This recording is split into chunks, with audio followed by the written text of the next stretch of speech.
سواری کرے اوکو صدیق یار نبی آخدن حکم جیندے تے کمب دی زمین تھم وجے اوکو فاروق اعظم جری آخدن۔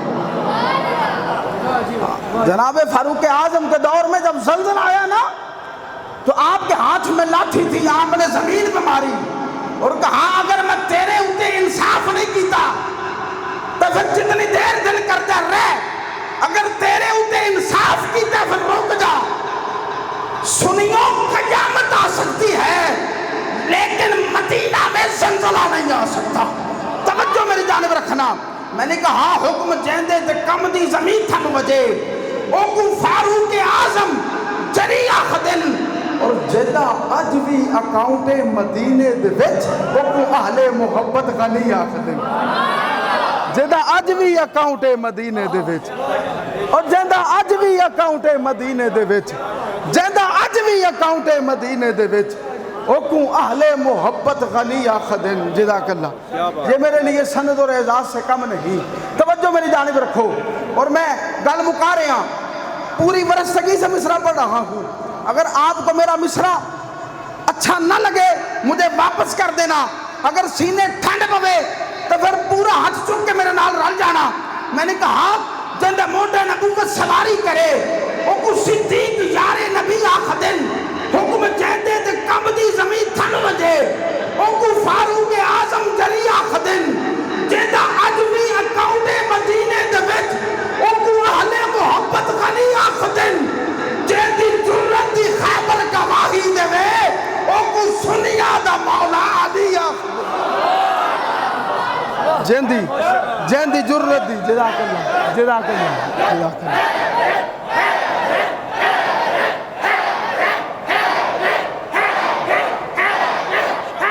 نہیں ایسے نہیں، میرے پاس وقت کے دامن میں گنجائش نہیں، اور یاد رکھو میں نے بچپن سے شیخ سعدی کا قول یاد کر رکھا ہے۔ شیخ سعدی فرماتے ہیں بس کر، کیا فرماتے ہیں؟ سارے بولو۔ شیخ سعدی فرماتے ہیں بس کر اس سے پہلے کہ کوئی کہے بس کر۔ توجہ میری جانب رکھو، اور میں گل مکا رہا ہوں، حیدر دا نعرہ لانا ہے اور اس طرح نہیں لانا کچھ ادھروں بولو کچھ ادھروں بولو کچھ ادھروں بولو، ایک دفعہ پورا ہاتھ اٹھانے اور حیدر دا نعرہ لانے۔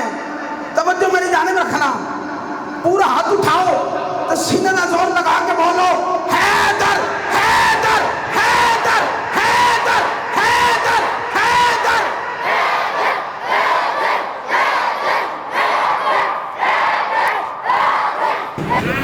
قبلہ نے خطاب فرمایا تو میری زبان پہ ایک جملہ آیا اور میں آپ کی وجود کس کہنا چاہنا ہوں۔ میں کہہ رہی ہوں خانِ سور میں کالے ناغ نے صدیق اکبر کی ایڑی پہ ٹک مارا تھا۔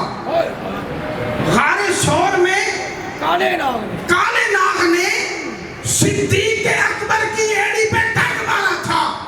آج بھی کالا ناغ صدیق اکبر کی ایڑی پہ ٹک مار رہا ہے۔ بتانا یہ چاہتا ہوں کل والا کالا ناغ بھی صدیق کی ایڑی کے نیچے تھا، آج والا کالا ناغ بھی صدیق کی ایڑی کے۔ توجہ میری جانب، قبلہ نے تقریر کے اختتام میں ایک جملہ کہا خاصم کا، وہاں پر میں ایک ربائی پڑھنا چاہتا ہوں۔